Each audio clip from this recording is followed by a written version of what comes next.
settle into the sleepy mind channel. Today, we will explore a city that was not built, but carved, a place where entire buildings were shaped from solid rock, hidden deep within a desert canyon where it could not be seen from the outside, and where for centuries it remained almost completely unknown to the world. If you like videos like these, feel free to like and subscribe. More videos are posted weekly. Hidden within the desert canyons of southern Jordan lies Petra, a city formed not by assembling materials, but by removing them. Instead of constructing walls and placing stones one by one, its creators shaped the mountain itself, carving directly into rose-colored cliffs to form structures that appear to emerge naturally from the rock. This approach creates a city that does not sit on the landscape, but exists within it, where architecture and geology are closely connected. From a distance, there is no clear sign that a city exists at all. The surrounding terrain appears rugged and continuous, shaped by natural forces over long periods of time. There are no visible rooftops or outlines that suggest the presence of buildings. The cliffs and desert environment conceal what lies within, creating a setting where the city remains hidden unless the exact path is followed. The entrance to Petra is through a narrow canyon known as the Sick, a passage that gradually leads inward between high stone walls. These walls rise on either side, limiting visibility and guiding movement through the space. The path does not reveal what lies ahead, but instead unfolds slowly, with each turn offering only a partial view of what is to come. This controlled access shapes the experience of entering the city, where the transition from open landscape to enclosed passage creates a clear separation between outside and inside. As you move through the Sikh, the light shifts across the surface of the stone, revealing layers of color within the rock. Deep reds, warm oranges, and softer tones of pink and gold appear across the canyon walls, changing subtly as the angle of light changes. The surface is marked by patterns and textures formed over long periods of time, creating a landscape that feels detailed and varied, even within a narrow space. The path continues to wind forward, and the canyon begins to open slightly, allowing more light to enter. At this point, a small portion of a structure becomes visible ahead, framed by the rock walls. This first glimpse does not reveal the full scale of what lies beyond, but introduces a sense of symmetry that contrasts with the natural forms of the canyon. As you move closer, the opening widens, and the full structure comes into view. Carved directly into the cliff face, the structure rises with balanced proportions and precise detail. Columns, shaped from the same stone as the surrounding rock, form a facade that appears both structured and continuous with the landscape. Decorative elements are carved into the surface, creating depth and pattern without adding separate materials. The entire structure is formed from the rock itself, showing a method of creation that differs from traditional construction. This method defines Petra. Instead of building outward, the creators carved inward, removing material to reveal the final form. Each cut into the stone was part of a planned process, where the structure existed first as an idea within the rock. This required a clear understanding of the material, the depth of each layer, and the final shape that would emerge. The result is a city that appears integrated with its environment, where the boundaries between natural and constructed elements are not clearly separated. Petra was once a major center of trade, positioned along routes that connected different regions across the desert. Goods moved through this area, carried between Arabia, Egypt, and the Mediterranean. The city's location allowed it to control these routes, making it an important point of exchange. This role brought both movement and activity, shaping the development of the city over time and influencing how it expanded within the canyon. Despite its importance, Petra remained hidden within its canyon setting. The surrounding landscape limited visibility, while the narrow entrance controlled access. This combination allowed the city to function as part of a wider network while still remaining concealed within its environment. The balance between connection and isolation contributed to its ability to exist without being easily observed from a distance. Over time, as trade routes changed and activity decreased, the city began to lose its population. Without regular use and maintenance, Petra became quieter, and its presence within the canyon became less noticeable. The same features that once provided protection now contributed to its isolation, allowing it to remain in place without drawing attention. For centuries, Petra remained largely unknown to the outside world. Its structures, carved into the rock, endured within the canyon, preserved by the landscape that surrounded them. The passage of time did not remove the city, but allowed it to remain in a state that still reflected its original form. The environment continued to shape the surface of the stone, but the structures themselves remained. What makes Petra unique is the way it combines natural landscape and human design. The cliffs, the canyon, and the carved structures all exist together, forming a space where architecture is not separate from the environment, but part of it. This integration creates a city that feels both ancient and continuous, where the work of the past remains present within the landscape. The experience of Petra begins not with the structures themselves, but with the process of reaching them. The narrow canyon, the gradual reveal, and the shift from open desert to enclosed passage all contribute to how the city is understood. This approach to design shapes not only the physical space, but also the way it is experienced, creating a sense of transition that unfolds slowly.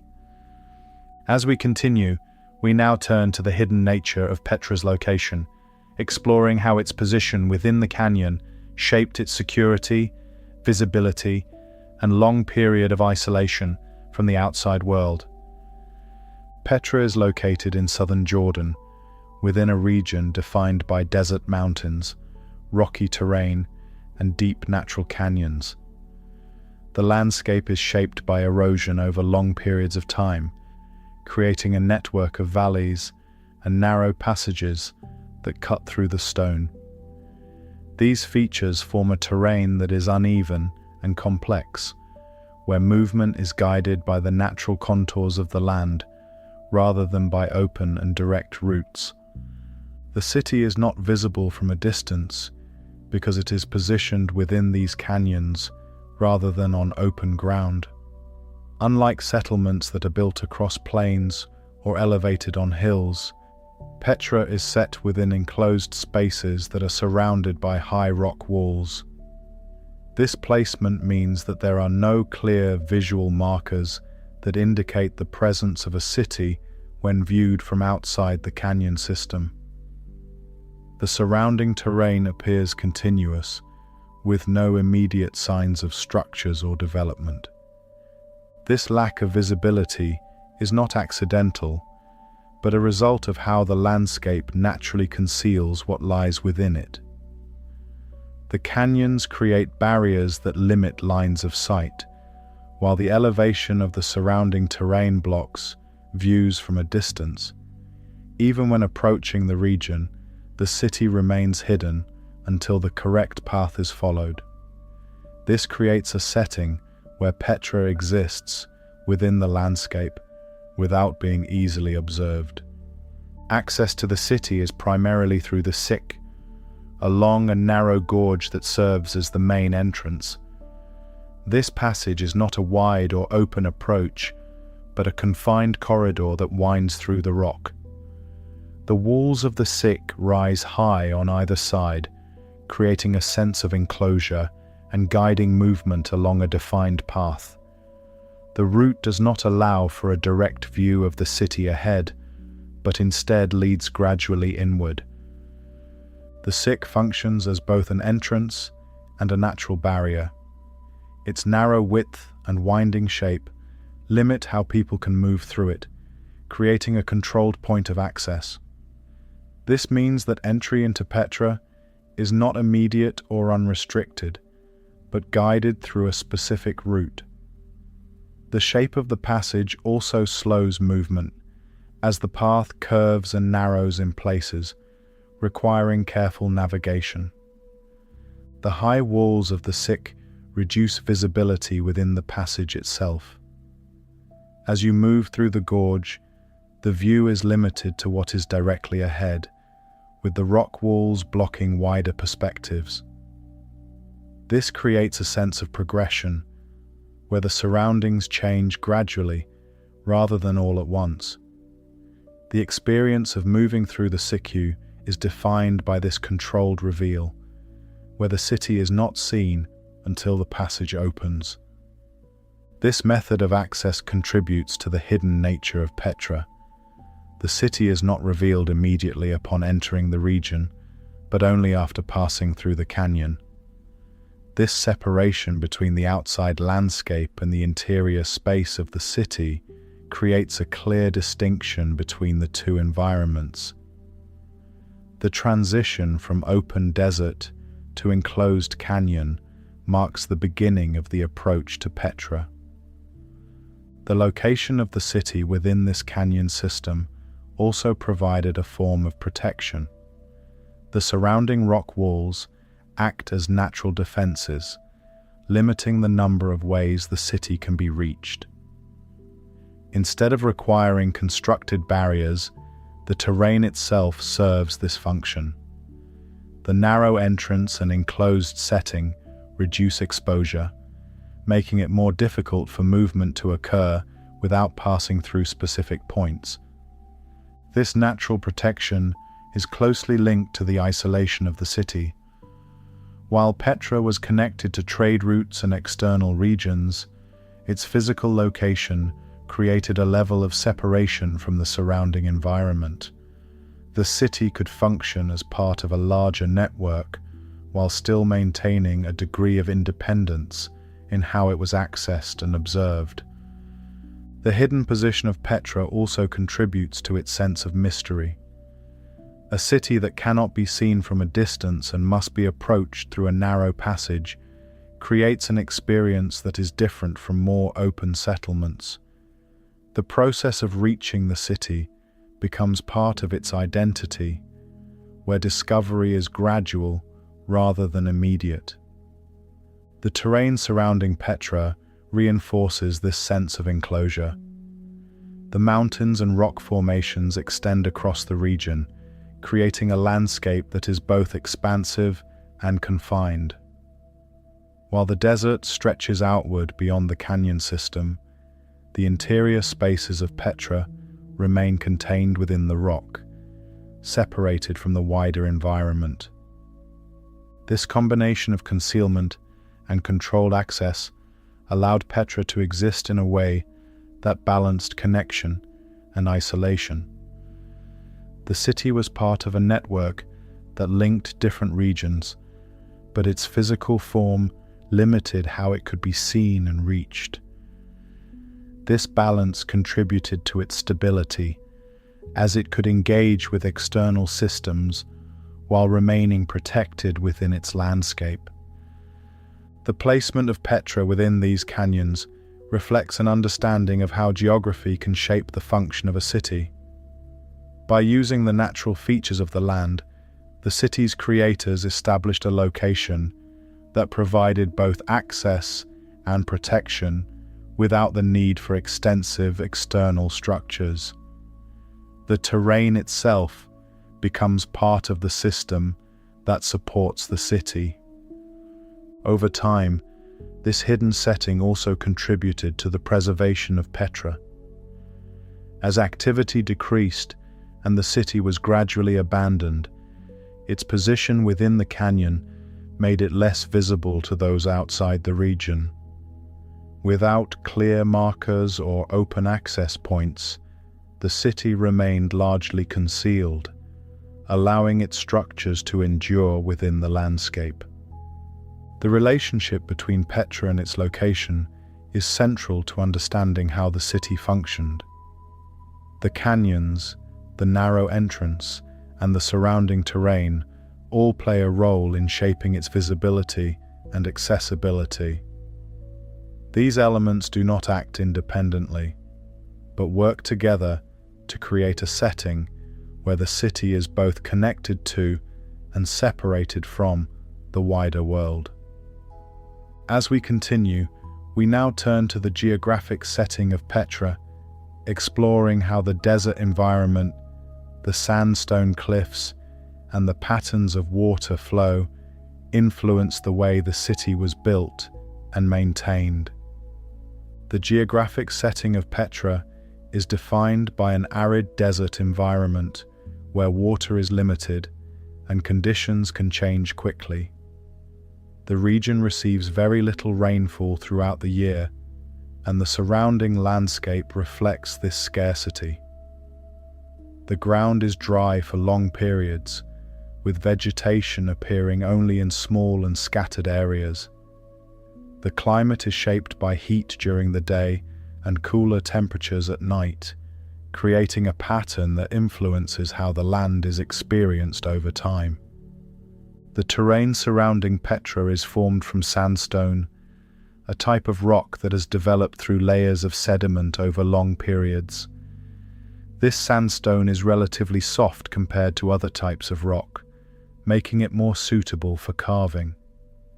The cliffs and canyon walls that define the region are made up of these layered formations, which show variations in color and texture.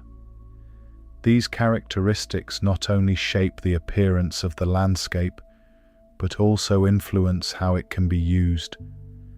The softness of the sandstone allows it to be shaped with tools, making it possible to carve structures directly into the rock. This property of the material is central to the development of Petra, as it enables the creation of detailed forms within the cliffs. At the same time, the rock must still be strong enough to support the structures that are carved into it. This balance between softness and stability makes sandstone particularly suited to this type of construction. Water in this environment does not flow constantly, but appears in seasonal patterns. Rainfall, when it occurs, moves quickly through the landscape, following the paths created by the canyons. These flows can be sudden and intense, forming temporary streams that move through the narrow passages. The movement of water through the canyons is shaped by gravity and the contours of the land, creating a system where water is directed through specific routes. Flash floods are a significant feature of this environment.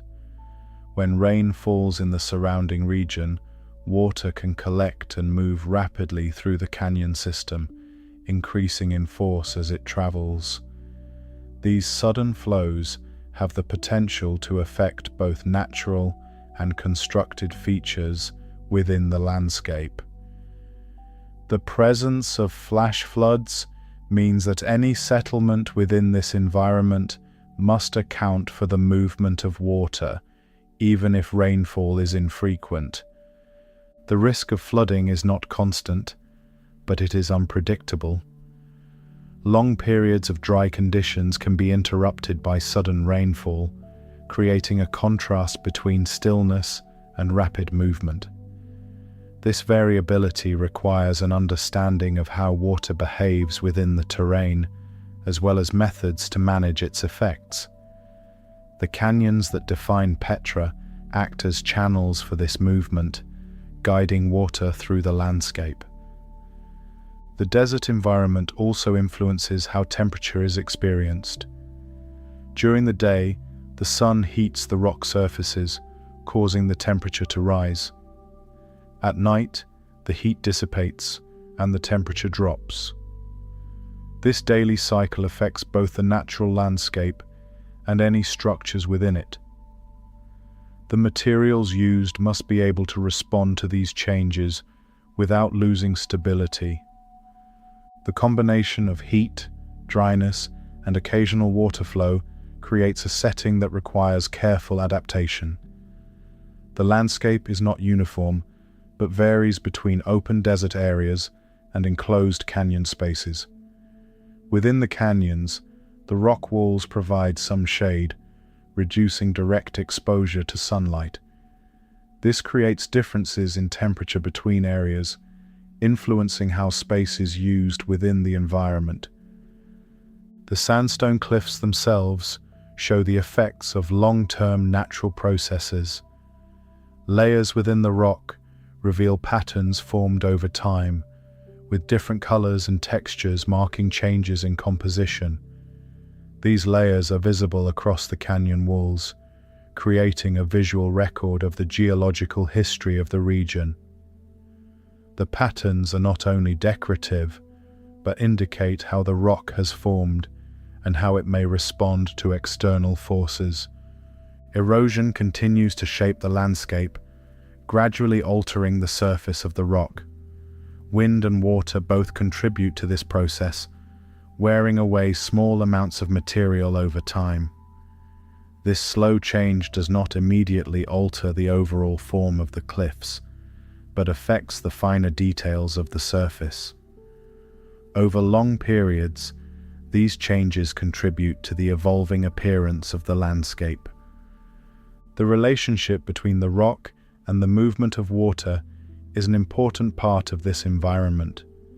As water flows through the canyons, it interacts with the sandstone, shaping the paths and surfaces it encounters.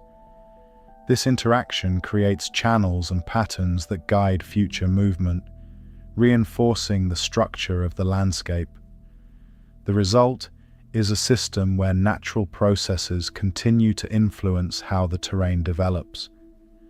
The arid conditions also mean that soil is limited in many areas, particularly within the canyon spaces. Where soil does exist, it is often found in small pockets or along the edges of pathways. This limits the growth of plants and affects how the land can be used. The scarcity of soil and water together define the constraints of the environment, shaping how any settlement must function within it. The geographic setting of Petra is therefore a combination of desert climate, sandstone formations, and seasonal water movement. Each of these elements interacts with the others, creating a landscape that is both stable and dynamic. The rock provides structure, the climate defines conditions, and the water introduces periodic change. Understanding this setting is essential to understanding how Petra was developed. The environment does not simply act as a background, but as a factor that influences every aspect of the city. The choice of location, the methods of construction, and the systems used to manage resources are all shaped by the conditions of the landscape. As we continue, we now turn to the origins of the Nabataeans, exploring how this group established Petra, how they adapted to the desert environment, and how their knowledge of the landscape allowed them to build and maintain a city within these conditions. Petra was developed by the Nabataeans, an ancient Arab people who established themselves within the desert regions of the Near East. Their presence in this landscape was not accidental, but the result of gradual movement and adaptation to an environment that required careful understanding. The Nabataeans did not rely on conditions that were easy or abundant, but instead learned to function within a setting where resources were limited and terrain was complex. The origins of the Nabataeans are connected to a broader pattern of movement across desert regions, where groups adapted to life in environments defined by heat, dryness, and distance between settlements.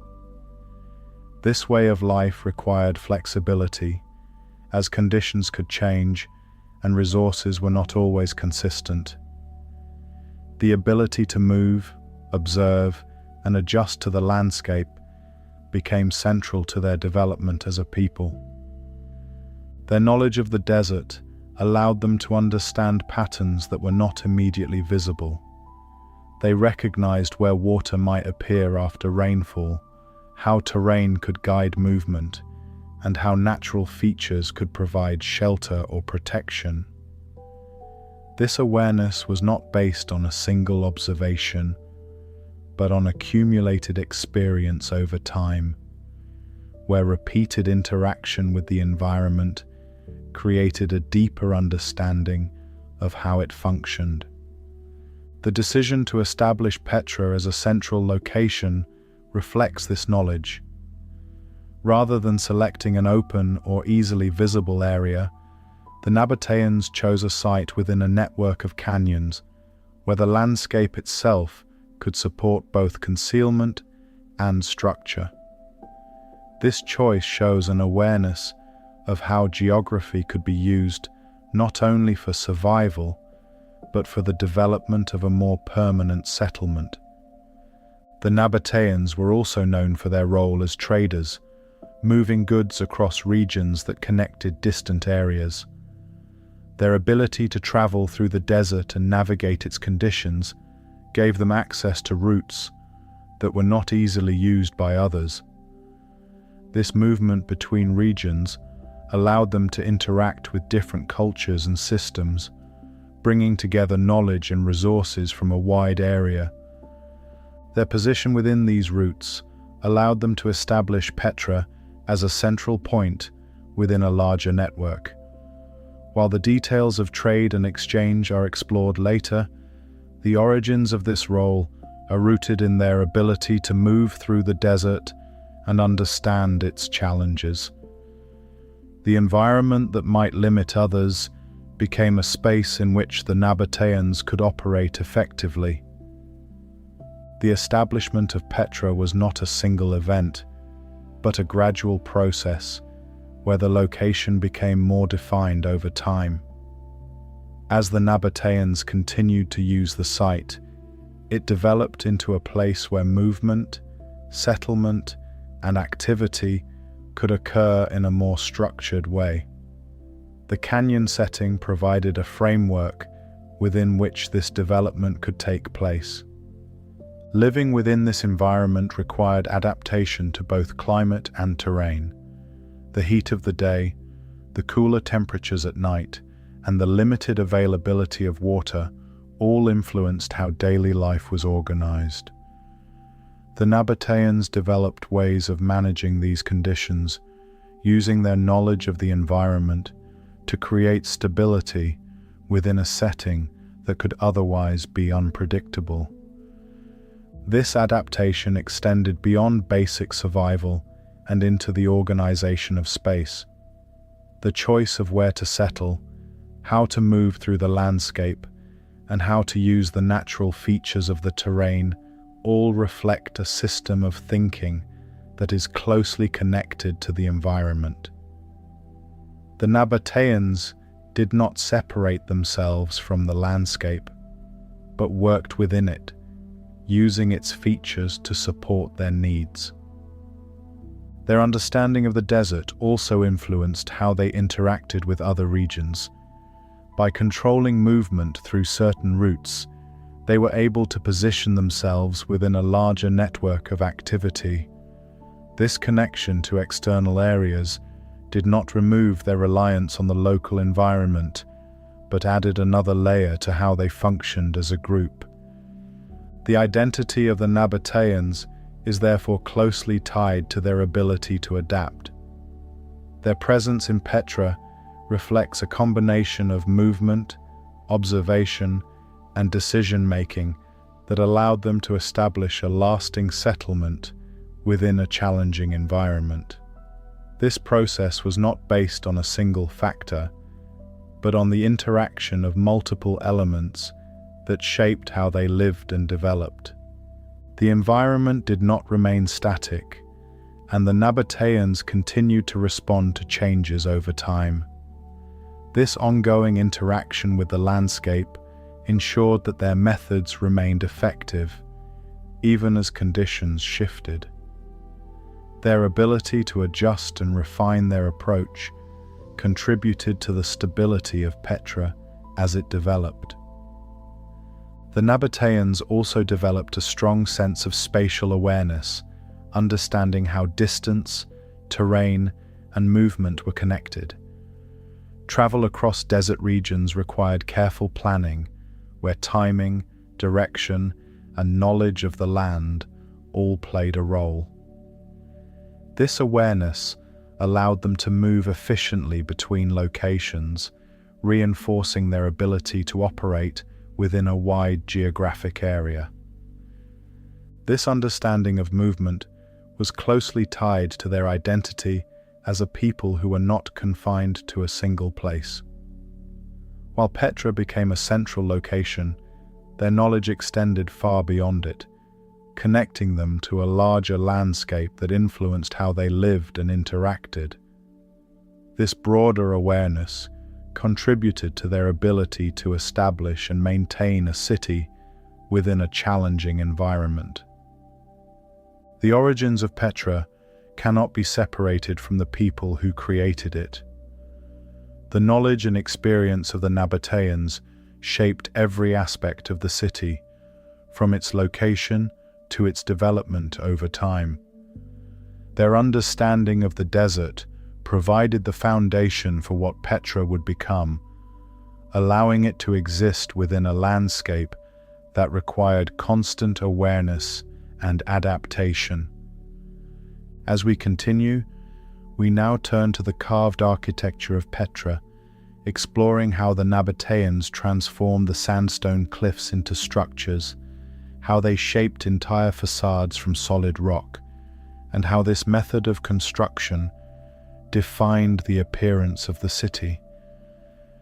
The architecture of Petra is defined by a method that differs from traditional construction, where structures are not assembled from separate materials, but carved directly into the rock itself.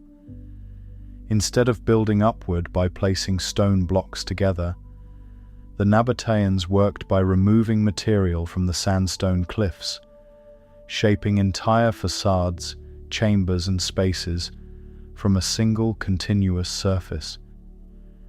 This approach creates buildings that are not separate from the landscape, but formed within it. The process of carving required careful planning before any work began.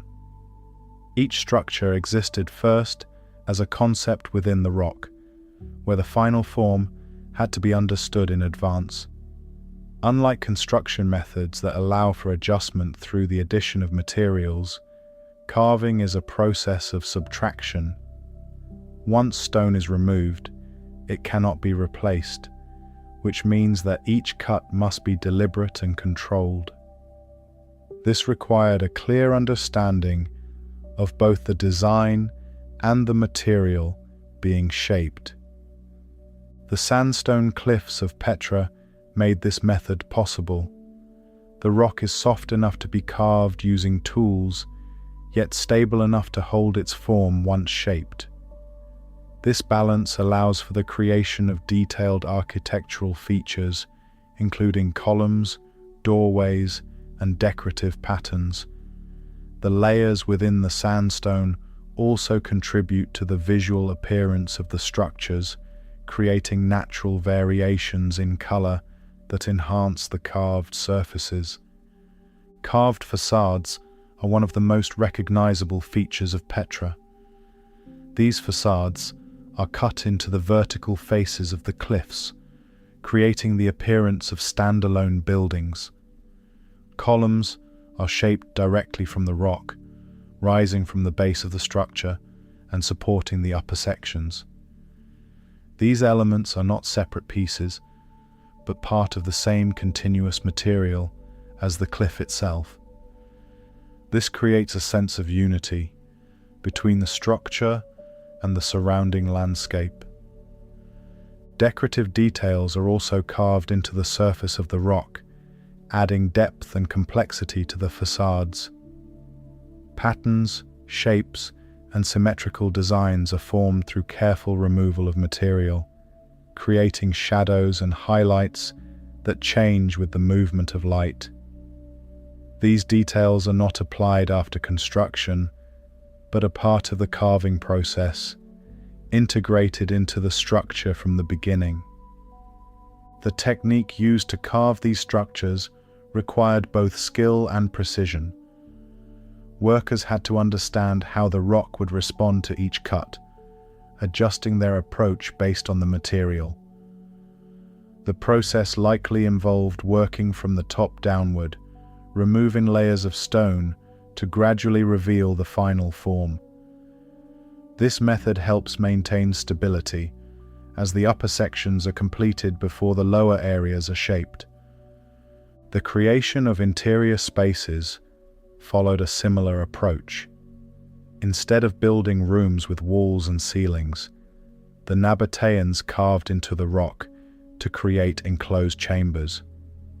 These spaces are defined by the removal of material, where the interior is shaped from the same stone as the exterior. This results in rooms that are directly connected to the surrounding cliff, without the need for additional structural support. The thickness of the rock surrounding these chambers provides natural stability. Because the structures are carved within a larger mass of stone, they are supported by the material that remains. This reduces the need for additional reinforcement, as the rock itself serves as both the structure and the support. The result is a system where the strength of the landscape contributes directly to the stability of the architecture. Carving also allows for the creation of structures that are closely aligned with the natural features of the landscape. Instead of altering the terrain to fit the building is shaped to fit within the terrain. This approach creates a closer relationship between the architecture and the environment, where the two are not separate but interconnected. The scale of the carved structures varies across Petra, from smaller openings in the rock to large and detailed facades that dominate the canyon walls. This variation reflects different uses and levels of complexity within the city. Some structures are simple in form, while others include multiple levels, columns, and intricate details that require more advanced carving techniques. The durability of this method is evident in the continued presence of the structures. Because they are carved from solid rock, they are less vulnerable to the types of damage that affect constructed buildings. There are no joints or connections between separate pieces that can weaken over time. Instead, the structures exist as part of a single mass, maintaining their form even as the surface of the rock changes gradually. However, the same properties that allow for carving also make the rock susceptible to erosion. Over long periods, wind and water can affect the surface of the sandstone, altering finer details. This means that while the overall structure remains, some of the decorative elements may change or become less distinct. The balance between stability and erosion is an ongoing aspect of the environment in which Petra exists. The choice to carve, rather than build, reflects an understanding of both the material and the environment. By working within the rock, the Nabataeans created structures that are adapted to their surroundings. This method reduces the need for transported materials and allows the city to develop directly within the landscape that supports it. The integration of architecture and geology is a defining feature of Petra. The cliffs are not simply a backdrop for the structures, but the source of them. Each building is part of the rock from which it is carved, creating a city that appears to grow out of the canyon walls. This connection between form and material gives Petra a unique identity that is shaped by both natural and human processes. The carved architecture of Petra demonstrates a method of construction that is based on removal rather than addition, precision rather than assembly, and integration rather than separation. This approach defines how the city appears, how it functions, and how it endures within its environment. As we continue, we now turn to the development of Petra as an urban environment, exploring how the city expanded beyond carved facades, how space was organized, and how different areas supported daily activity within the canyon. Petra expanded beyond individual carved facades into a structured urban environment, where different areas were organized to support movement, gathering, and activity within the canyon. While the carved structures are the most visually distinct elements, they are only one part of a larger system that includes open spaces, pathways, water features, and areas shaped for repeated use. This organization transforms Petra from a group of isolated carved surfaces into a connected settlement with internal structure. The development of open spaces within the city allowed for areas where movement could occur more freely. These spaces are not confined by the narrowest parts of the canyon, but provide broader sections where people could gather, pass through, or transition between different parts of the settlement. The presence of these wider areas creates variation within the layout, balancing enclosed rock corridors with more open sections of the city. These open spaces would have played an important role in shaping how the city was experienced. In a place defined by carved walls and narrow passages, wider spaces create pauses in movement and allow for a different kind of interaction with the environment. They make it possible for the city to feel less like a continuous corridor and more like a network of connected places with distinct functions. Pathways form the connections between different sections of Petra, guiding movement through the terrain. These routes are shaped by the natural contours of the canyon, following slopes, curves, and changes in elevation. Instead of forcing straight or uniform paths, the layout adapts to the landscape, creating routes that align with the natural form of the land. This approach allows movement to remain practical while preserving the relationship between the city and its environment. The organization of these pathways suggests planning rather than simple repetition of natural routes. While the landscape determines where movement is possible, the city's layout determines how that movement is structured. Paths connect carved structures to open spaces, link one area to another, and create continuity across a terrain that would otherwise be fragmented by natural barriers. Staircases are also used to navigate changes in elevation within Petra. The terrain is not flat, and different areas are positioned at varying heights along the canyon walls and slopes. Stairways provide a means of moving between these levels, connecting higher and lower points without requiring the land to be reshaped into broad and level ground. These vertical routes are essential in a city where elevation changes are constant. The presence of steps and rising paths also reinforces the layered quality of the urban environment. Petra is not organized across a single surface, but across multiple levels that interact with one another. This vertical organization adds complexity to the city, where the experience of moving through it involves both horizontal and upward or downward movement. Water channels and storage systems are integrated into this urban structure rather than existing as isolated features. Their placement follows the same logic as the rest of the city, using the natural shapes of the terrain to guide their paths. These systems do not interrupt the layout, but form part of it, connecting practical needs with the overall arrangement of space.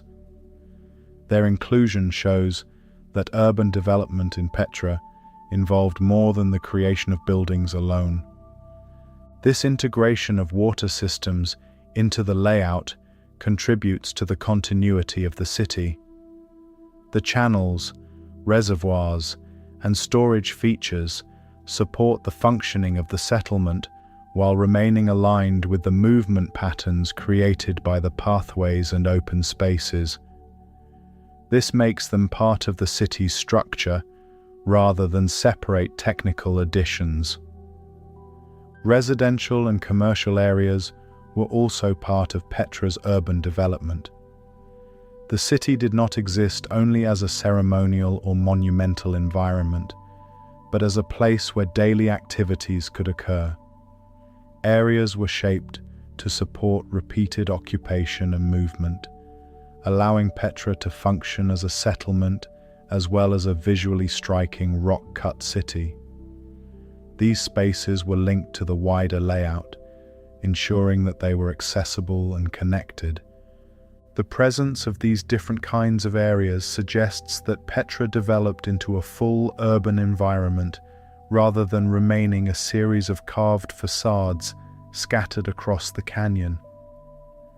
The city contained zones that served different purposes, but these zones were connected through the same organized system of movement and access. This made it possible for Petra to operate as a coordinated settlement rather than a collection of separate points. The arrangement of urban space within Petra reflects a balance between planning and adaptation.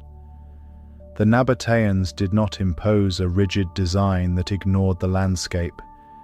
Instead, they created a system that responded to the canyon, using its features to guide where routes, spaces, and structures could be placed. This approach allowed the city to grow within the terrain without losing coherence.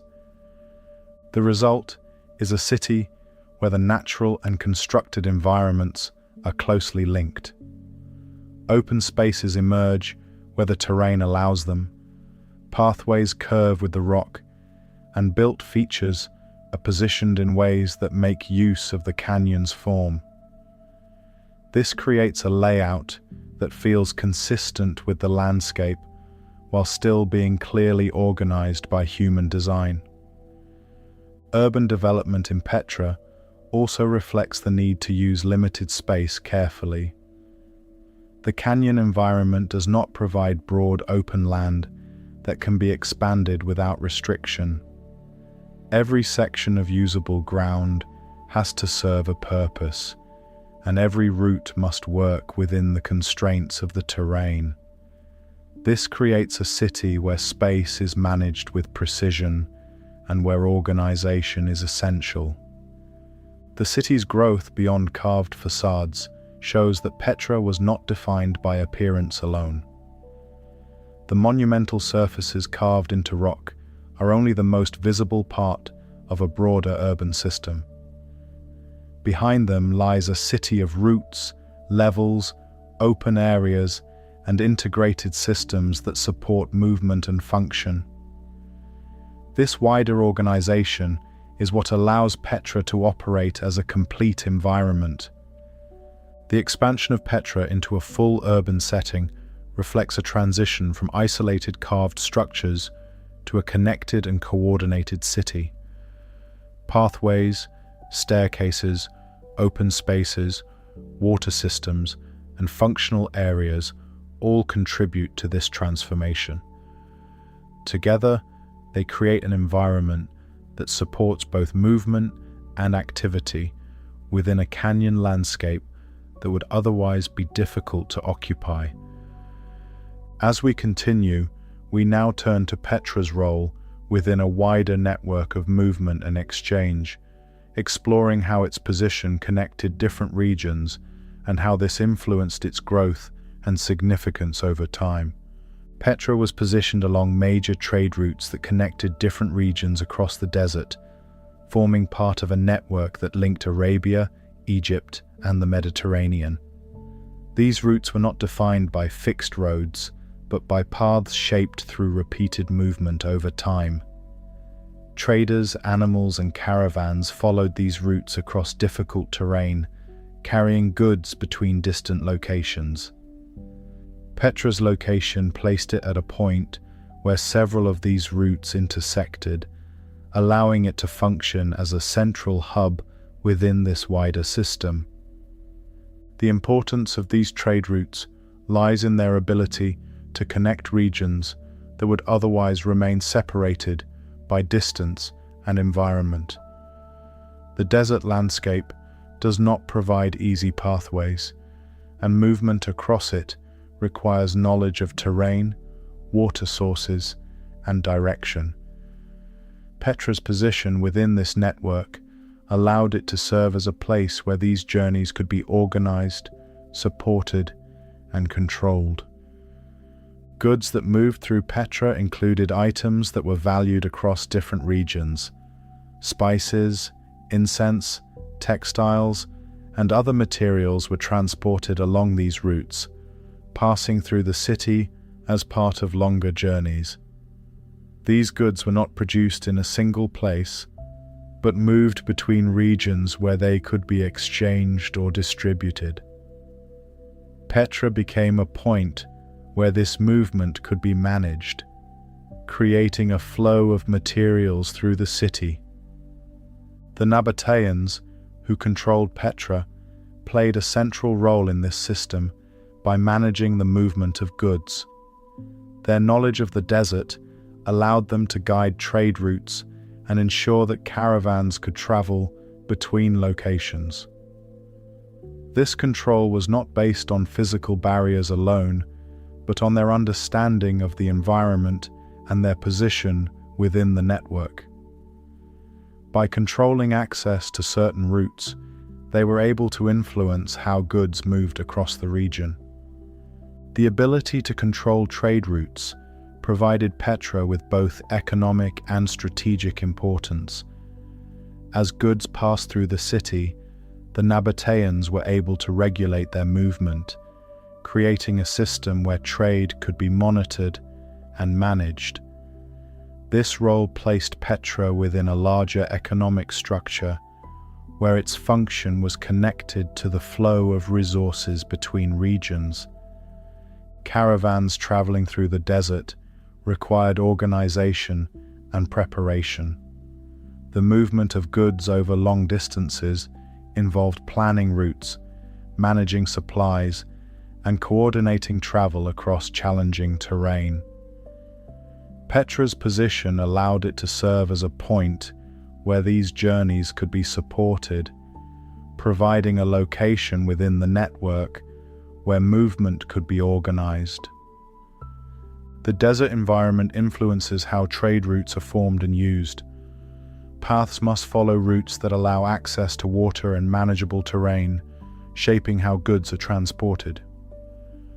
Petra's location within this system reflects an understanding of these constraints, placing the city in a position where it could interact with multiple routes while remaining connected to the broader network. The movement of goods through Petra also contributes to the city's growth. As materials pass through, the city becomes a place where exchange occurs, linking different regions through the transfer of goods.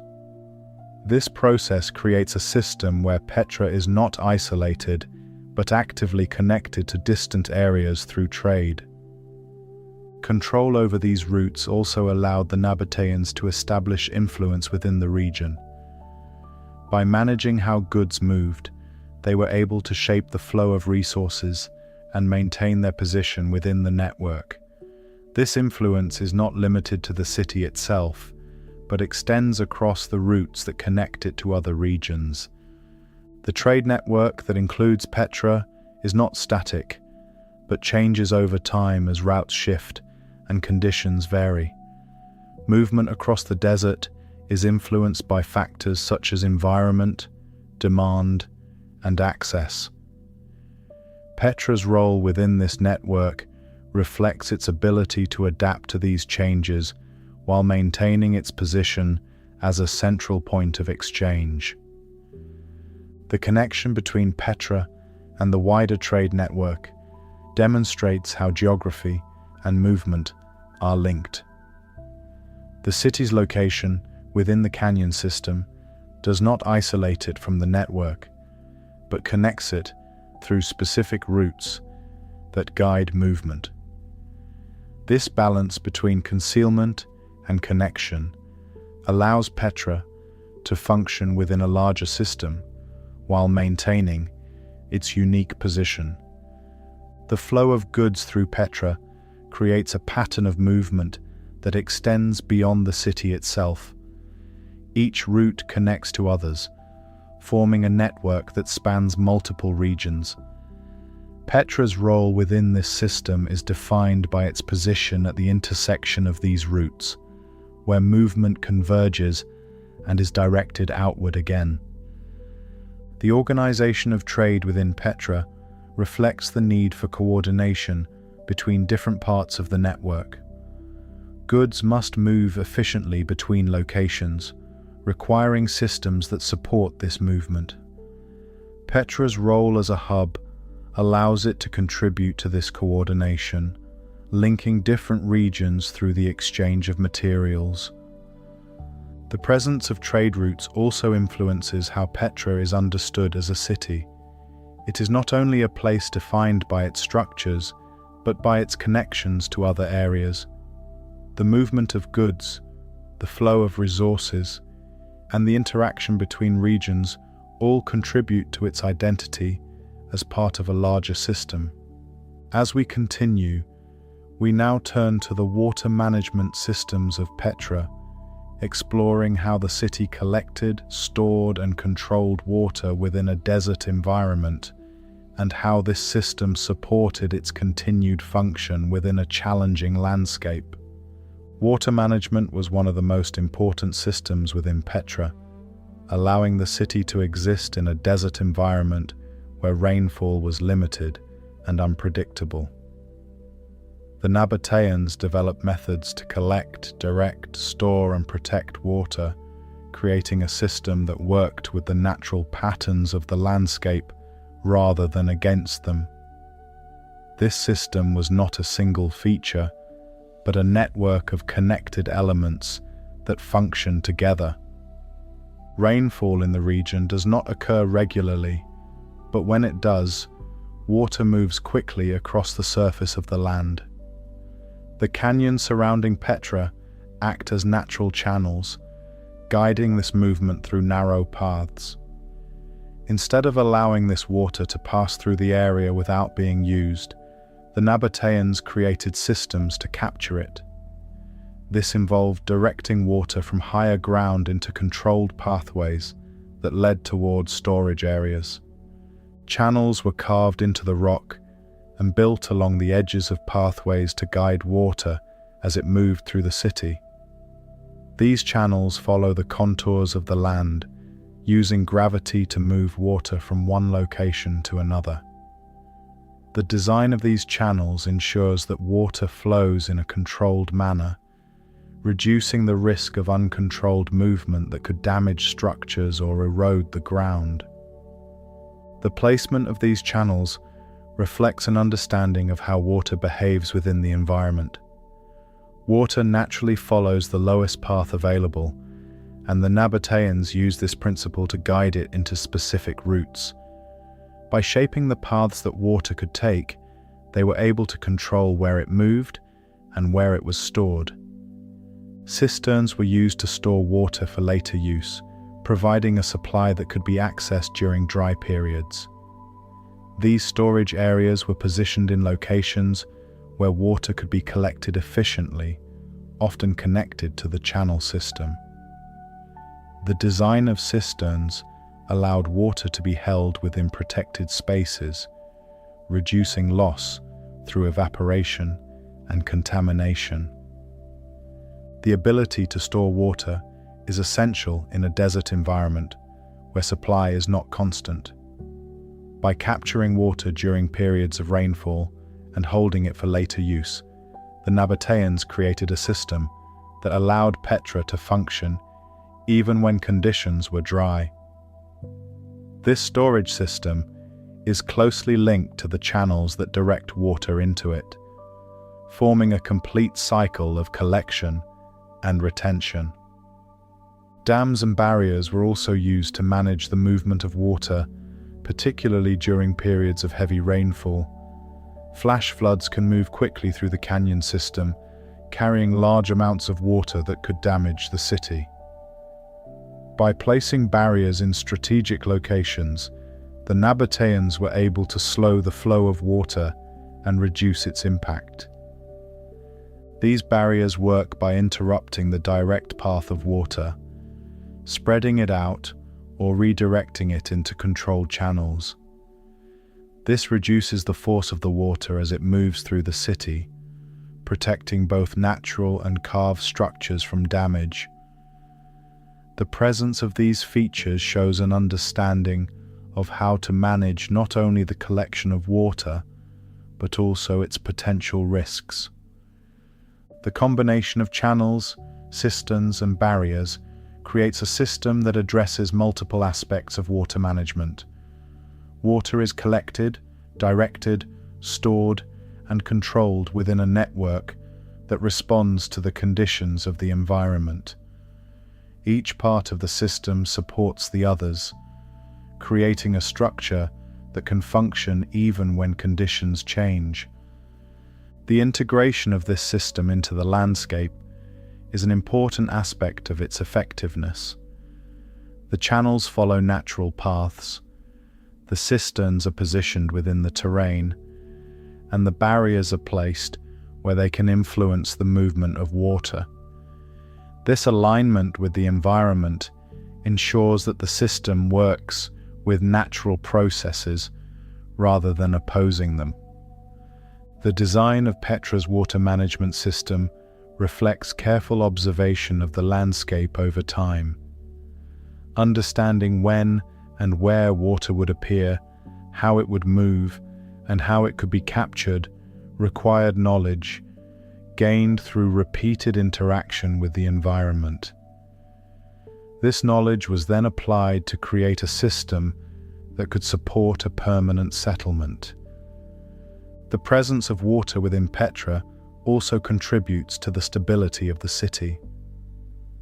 By controlling how water moves through the area, the system reduces erosion and protects the structures carved into the rock. Uncontrolled water could weaken surfaces and alter the terrain, but the management system helps maintain balance within the environment. This system does not rely on a single source of water, but on multiple points of collection and storage. This distribution reduces the risk of failure, as water can be gathered from different areas and stored in various locations. The network of channels and cisterns ensures that the system remains functional even if one part is affected. The ability to manage water in this way is central to Petra's existence. Without these systems, the desert environment would limit the possibility of sustained activity within the canyon. The presence of a reliable water supply allows the city to function within conditions that would otherwise be difficult to maintain. The water management system of Petra demonstrates a method of working with natural processes to create stability within a challenging environment. By understanding how water moves and how it can be controlled, The Nabataeans developed a system that supports the city without requiring constant external input. As we continue, we now turn to the religious structures of Petra, exploring how carved temples and sacred spaces were integrated into the city, and how these areas contributed to its cultural and spiritual identity. Petra included a range of religious structures that were carved directly into the rock, forming spaces used for spiritual practices, ceremonies, and offerings. These structures were not separate from the rest of the city, but integrated into its layout, positioned within the same canyon environment as residential and functional areas.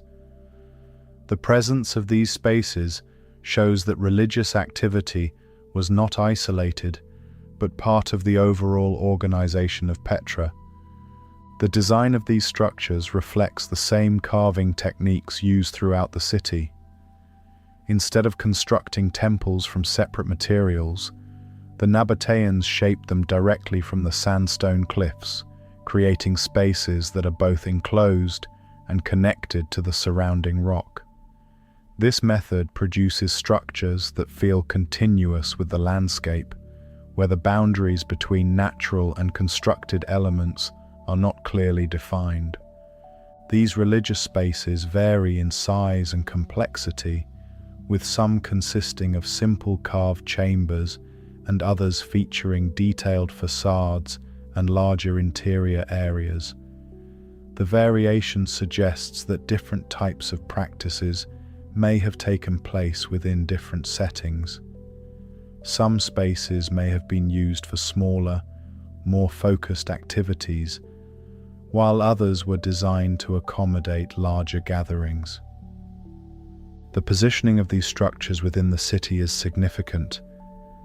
They are often placed in locations that are elevated or set apart from the most direct pathways, creating a sense of separation from everyday movement. This placement helps define them as distinct areas within the city, even though they remain connected to the overall layout. The transition from general spaces to these more focused areas contributes to how they are experienced. Religious practices within Petra were part of both individual and collective activity. Offerings, rituals, and other forms of expression took place within these carved spaces, connecting the people of the city to their beliefs. The presence of these activities within the city suggests that spiritual life was integrated into daily existence rather than separated from it. The carved nature of these structures also influences how they function. Because they are formed from the same material as the surrounding cliffs, they provide a sense of enclosure that is both physical and visual. The rock walls define the space, creating boundaries that shape how sound, light, and movement are experienced within them. This contributes to the atmosphere of these areas, distinguishing them from more open parts of the city. Light plays an important role within these spaces. Openings in the rock allow light to enter, but the enclosed nature of the structures means that it is often limited or directional. This creates contrasts between light and shadow, shaping how the interior is perceived. The movement of light throughout the day can change the appearance of the space, adding another layer to how it is experienced. The alignment of some structures with natural features suggests a connection between religious practices and the environment. The positioning of entrances, the orientation of spaces, and the relationship to surrounding formations all contribute to how these areas are used. This alignment reflects an understanding of how natural elements can be incorporated into the design of spiritual spaces. The integration of religious structures into the city's layout means that they are not isolated monuments, but part of a larger system. Pathways lead to these spaces, connecting them to other areas within Petra. This connection allows for movement between different parts of the city, while maintaining the distinct role of these structures. The presence of these carved temples and sacred spaces indicates that Petra was not only a place of movement and exchange, but also one where cultural and spiritual identity was expressed. The design and placement of these structures reflect values and beliefs that were important to the people who lived there. This adds another layer to the understanding of Petra as a complete environment. The durability of the rock contributes to the preservation of these religious structures. Because they are carved into the sandstone, they remain in place even as surface details change over time. This allows the overall form of the spaces to endure, providing a lasting record of their presence within the city. The relationship between the structures and the landscape is central to their design. The rock is not simply a material to be shaped, but a defining element of the space itself. The carved interiors, the external facades, and the surrounding terrain all work together to create an environment that supports both physical and symbolic functions. The use of carved architecture for religious purposes also reflects a continuity in the methods used throughout Petra. The same techniques that shape residential and functional areas are applied to spiritual spaces, creating a unified approach to construction. This consistency reinforces the connection between different aspects of the city. The role of religion within Petra is therefore expressed not only through activity, but through the physical form of the city. The carved structures provide spaces where these practices can take place, while their integration into the landscape reflects the broader relationship between people and environment. The presence of these spaces contributes to the overall balance of the city. Alongside areas for movement, storage, and interaction, the religious structures provide places for reflection and ritual. This balance supports the idea of Petra as a complete environment, where different aspects of life are accommodated within a single system. As we continue, we now turn to daily life within Petra, exploring how people lived within the canyon, how activities were organized, and how the environment shaped everyday experiences in the city. Daily life in Petra took place within a landscape that required constant awareness of both environment and movement. The city was not arranged across open ground, but within a network of carved spaces, pathways, and natural formations that shaped how people lived and interacted. The structure of the environment influenced where activities could occur, how people moved between areas, and how different parts of the city were used throughout the day. Residents of Petra lived in both carved and constructed dwellings, adapting their living spaces to the available terrain. Some homes were formed by carving directly into the rock, creating enclosed spaces within the cliffs. Others were built using materials arranged within the open areas of the city. This combination of carved and constructed living spaces reflects a flexible approach to habitation, where the form of the dwelling depended on its location within the landscape. Living within carved spaces provided natural protection from the external environment. The rock walls offered stability and insulation, reducing exposure to temperature changes and external conditions. These enclosed areas created a consistent internal space that was less affected by the shifts in climate that occurred between day and night.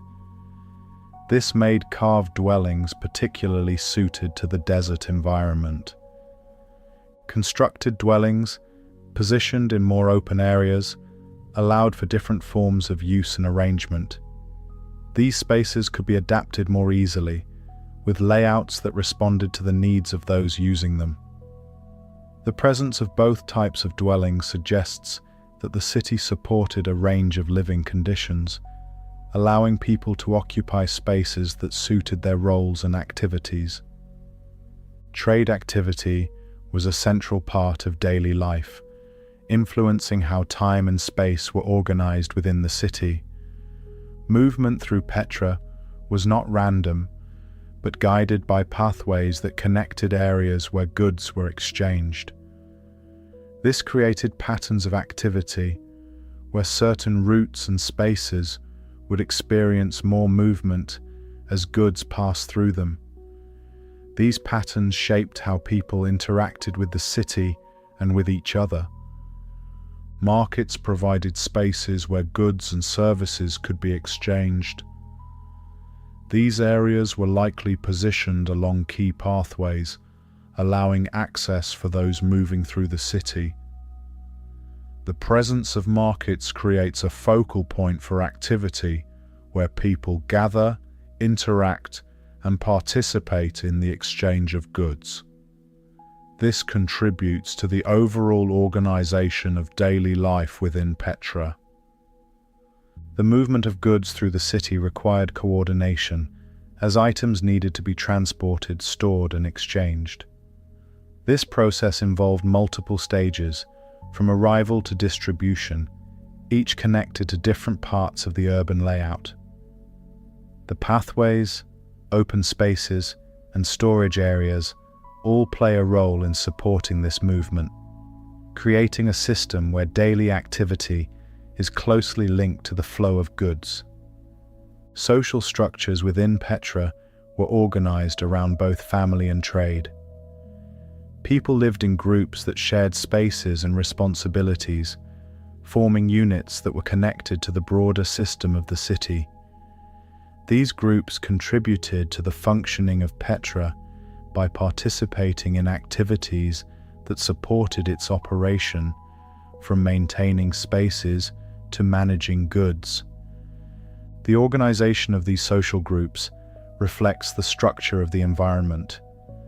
Just as the city is divided into connected areas, the people within it are organized into groups that interact with one another. This creates a network of relationships that mirrors the physical layout of Petra, where connection and separation exist at the same time. Daily routines were influenced by the conditions of the environment, particularly the changes in temperature throughout the day. Activity may have been adjusted to account for these variations, with certain tasks occurring during cooler periods and others during warmer times. This adaptation allows people to function within the environment without being limited by its extremes.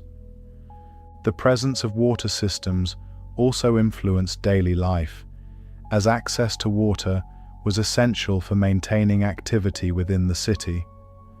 Movement to and from water sources would have been part of regular routines, connecting people to the systems that supported their environment. This interaction reinforces the relationship between daily life and the infrastructure of Petra. The layout of the city supports the integration of these activities, allowing movement between living spaces, markets, and other areas. This integration ensures that daily life is not confined to a single location, but distributed across the city. The pathways and open spaces connect these activities, creating a continuous flow of movement and interaction. The environment of Petra shapes not only where people live, but how they experience the city. The enclosed canyon spaces, the carved structures, and the varying levels of the terrain all influence how daily life unfolds. Movement through the city involves navigating these features, creating a sense of progression between different areas. The presence of both carved and open spaces creates variation in how daily activities are carried out. Some tasks take place within enclosed environments, while others occur in more open areas. This variation allows for different types of interaction, contributing to the overall structure of daily life within Petra. The combination of environmental adaptation, structured movement, and social organization creates a system where daily life is closely linked to the design of the city. Each element supports the others, forming a network where living, movement, and activity are connected. The ability to maintain daily life within such a setting reflects the effectiveness of Petra's design. The city provides the conditions necessary for activity while working within the limitations of the environment. This balance allows it to function as a settlement within a landscape that requires constant awareness and adaptation. As we continue, we now turn to the infrastructure of Petra, exploring how pathways, storage areas, and structural systems supported movement and organization across the city. The infrastructure of Petra supports movement, organization, and the distribution of space within the city, forming a system that connects different areas across the canyon environment. Unlike cities built on flat ground with straight and uniform streets, Petra's infrastructure is shaped by the natural terrain, adapting to slopes, rock formations, and changes in elevation. This creates a network of pathways and structural features that guide how the city is used. Pathways are one of the primary elements of this infrastructure, linking different parts of Petra through routes that follow the contours of the land. These paths are not uniform in width or direction, but respond to the shape of the terrain, curving around rock formations and adjusting to elevation changes. This approach allows movement to remain consistent with the landscape, reducing the need to alter the natural environment. The placement of pathways reflects careful planning rather than random movement. Routes are positioned to connect key areas of the city, ensuring that movement between spaces is possible and efficient. This creates a system where different sections of Petra are accessible through defined routes, forming a connected network rather than isolated points. Staircases are integrated into this network to manage changes in elevation. Petra is built across multiple levels within the canyon, and vertical movement is essential for connecting these areas. Steps are carved into the rock or constructed where needed, providing a stable way to move between higher and lower sections of the city. These stairways are positioned in places where elevation shifts occur naturally, reinforcing the connection between infrastructure and terrain. The presence of these vertical pathways adds complexity to the movement system. Instead of traveling across a single surface, movement within Petra involves navigating both horizontal and vertical routes. This layered structure allows the city to occupy space more effectively, using the full range of the terrain rather than limiting activity to a single level. Open spaces within Petra also function as part of the infrastructure, providing areas where movement can pause or change direction. These spaces are positioned along pathways, acting as points of transition between different routes. They allow for the distribution of movement, preventing congestion within narrower sections of the city and creating areas where people can gather or pass through more freely. Storage facilities are another important component of the infrastructure, supporting the organization of goods within the city. These spaces are designed to hold materials that move through Petra, ensuring that items can be stored securely and accessed when needed. Their placement within the city reflects the need to balance accessibility with protection, positioning them along routes that allow for movement without disrupting other areas. The integration of storage areas into the infrastructure shows that movement and organization are closely linked. Goods that enter the city must be managed within the same system that supports pathways and access.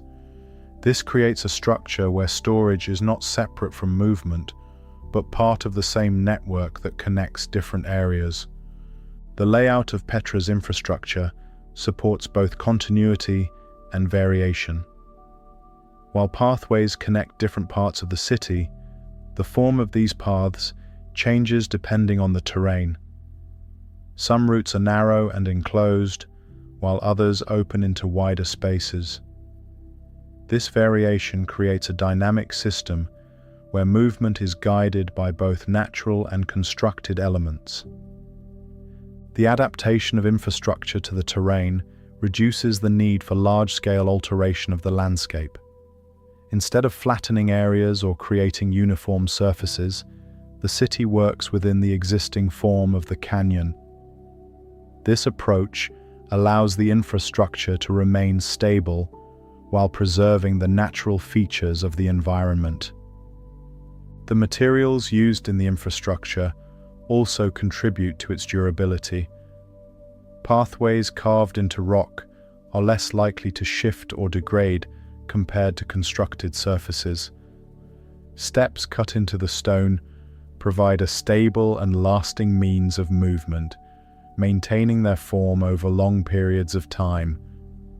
This durability ensures that the infrastructure continues to function even as surface conditions change. The organization of infrastructure within Petra reflects a balance between accessibility and control. Routes are designed to allow movement between areas, but are also shaped in ways that guide how that movement occurs. Narrow passages, changes in direction, and variations in width all contribute to this control, influencing how people move through the city. This system of infrastructure creates a structured environment within a complex landscape. The pathways, staircases, open spaces, and storage areas all work together to form a network that supports the city's function. Each element contributes to the overall organization, ensuring that movement and access are maintained across the terrain. The connection between infrastructure and environment is central to how Petra operates. The terrain determines where routes can be placed, while the infrastructure defines how those routes are used. This relationship ensures that the city remains aligned with its surroundings, maintaining both stability and functionality. The presence of a coordinated infrastructure allows Petra to function as a unified city rather than a collection of separate areas. Movement between locations is supported by a system that connects different parts of the canyon, creating continuity across the landscape. This continuity is essential for maintaining the organization of the city. The infrastructure of Petra demonstrates how a city can be shaped by its environment while still maintaining a clear internal structure. By adapting pathways and features to the terrain, the Nabataeans created a system that supports movement and organization without requiring extensive modification of the landscape. As we continue, we now turn to the environmental challenges faced by Petra, exploring how the desert climate, erosion, and natural forces influence the city and required ongoing management to maintain its stability. The environment surrounding Petra presents a range of challenges that affect both the natural landscape and the structures within it. The desert climate is defined by limited rainfall, high daytime temperatures, and cooler conditions at night. These factors create a setting where stability must be maintained within conditions that are not constant but shift over time. Water supply is one of the primary challenges within this environment. Rainfall is infrequent, and when it does occur, it is often brief and unevenly distributed. This means that water is not always available when needed, creating periods where access is limited. The irregular nature of rainfall requires careful attention to how water is managed within the city. When water does move through the region, it can do so with considerable force. Flash floods form when rainfall collects in higher areas and flows rapidly through the canyon system. These flows are not gradual, but sudden, moving through narrow passages where the water is concentrated. This creates a situation where water can become a source of damage rather than support. The force of these floods has the potential to affect pathways, carved structures, and the surrounding terrain. As water moves through the canyons, it carries sediment and debris, which can impact surfaces and alter the shape of the ground. This movement introduces a level of unpredictability, as the effects of each flood can vary, depending on its intensity and duration. Erosion is another ongoing challenge within Petra's environment. The sandstone that forms the cliffs and structures is relatively soft, making it more susceptible to gradual change. Wind and water both contribute to this process, wearing away small amounts of material over time. While this change is slow, it accumulates, affecting the finer details of carved surfaces. The impact of erosion is not uniform across the city. Some areas are more exposed to wind or water flow, leading to greater levels of wear. Other areas, particularly those that are more sheltered, may experience less change. This variation creates differences in how structures age within the same environment, reflecting the conditions to which they are exposed. Temperature variation also plays a role in shaping the environment. The difference between daytime heat and nighttime cooling can affect the surface of the rock, causing expansion and contraction over time. This repeated cycle introduces small changes that can influence the stability of surfaces, particularly in areas where the rock is already exposed. The combination of heat, dryness, and occasional moisture creates a complex set of conditions that must be managed. The environment is not defined by a single challenge, but by the interaction of multiple factors that influence how the landscape behaves. These factors do not act independently, but combine to create a system where change is continuous. The terrain itself contributes to these challenges. The canyon system that defines Petra directs the movement of both wind and water, concentrating their effects in specific areas. Narrow passages can intensify the force of these elements, increasing their impact on the structures within them. This concentration means that certain parts of the city are more affected than others. The presence of loose material within the environment also affects how the landscape changes. Sand and smaller particles can be moved by wind, gradually accumulating in certain areas. This movement alters surfaces and can affect pathways, requiring attention to how space is maintained within the city. The interaction between these elements creates a setting where stability is not guaranteed, but must be maintained through awareness and response. The environment introduces conditions that can change over time, requiring systems that can adapt to these shifts.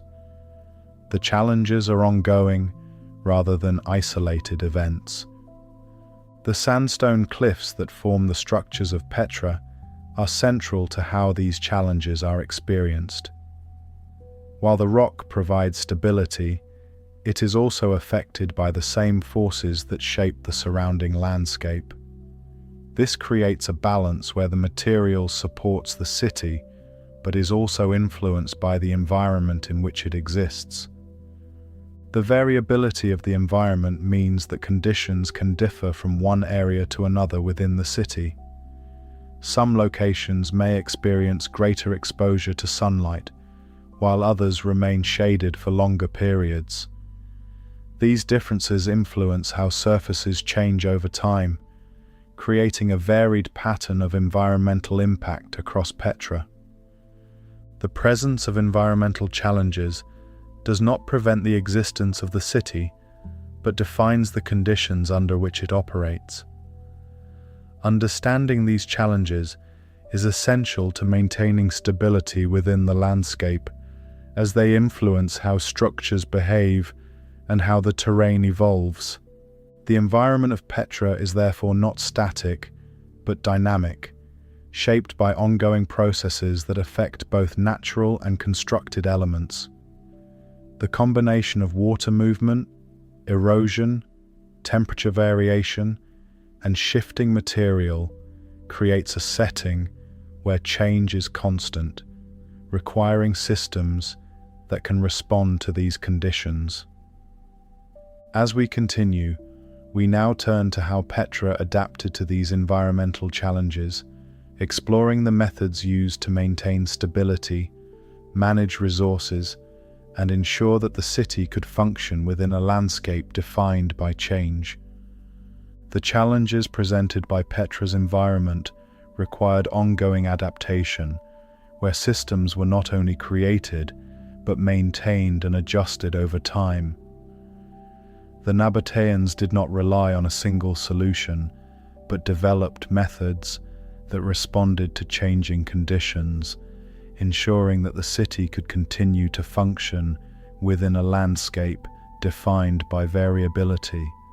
Water systems were central to this process of adaptation. Channels, reservoirs, and barriers were not static features, but required regular attention to remain effective. As the environment changed, these systems had to be maintained and, when necessary, modified to continue directing and storing water efficiently. This ongoing process ensured that the flow of water remained controlled despite shifts in rainfall and terrain. The design of these systems reflects an understanding that conditions are not fixed. Instead of creating structures that only function under specific circumstances, the Nabataeans developed flexible approaches that could respond to different levels of water flow. This adaptability reduces the risk of failure, as the system can continue to operate even when conditions vary. Structures within Petra were also designed with environmental factors in mind, minimizing the impact of natural forces. The use of carved architecture reduces exposure to certain types of damage, as the structures are integrated into the rock rather than built outward. This integration allows them to remain stable even as external conditions change. The positioning of structures within the landscape contributes to their resilience. By placing them within protected areas of the canyon, exposure to wind, water, and temperature variation is reduced. This placement reflects a strategy that uses the terrain itself as a form of protection, reducing the need for additional reinforcement. Adaptation is also evident in how movement through the city is organized. Pathways and routes are aligned with the natural contours of the land, reducing the need to alter the terrain. This alignment ensures that movement remains efficient while minimizing the impact on the environment. As conditions change, these routes can continue to function without requiring significant adjustment. Trade routes connected to Petra also reflect adaptive strategies. Movement across the desert requires flexibility, as conditions such as weather and terrain can influence how routes are used. The ability to adjust these routes allows Petra to remain connected to the wider network, even as external conditions shift. The Nabataeans' knowledge of the environment plays a key role in this adaptability. Their understanding of how water moves, how terrain shapes movement, and how conditions change over time allows them to respond effectively to challenges. This knowledge is not static, but develops through continued interaction with the landscape. Adaptation within Petra is not limited to large systems, but also applies to smaller elements of the city. The placement of pathways, the organization of spaces, and the use of materials all reflect decisions that consider environmental conditions. These smaller adjustments contribute to the overall stability of the city, ensuring that each part functions within the larger system. The ability to maintain these systems over time is essential to Petra's continued function. Without ongoing attention, even well-designed systems can become less effective. The process of maintenance is therefore part of adaptation, ensuring that the city remains aligned with its environment.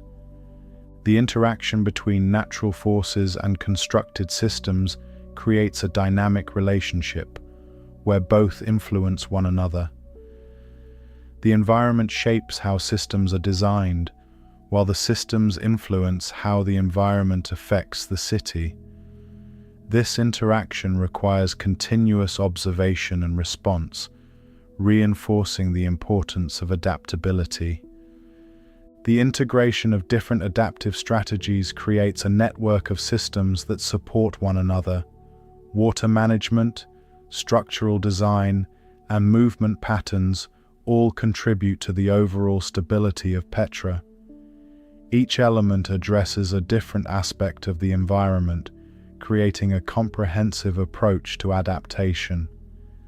This approach allows Petra to function within conditions that might otherwise limit its development. By responding to the environment, rather than resisting it, the Nabataeans created a city that can exist within a landscape defined by change.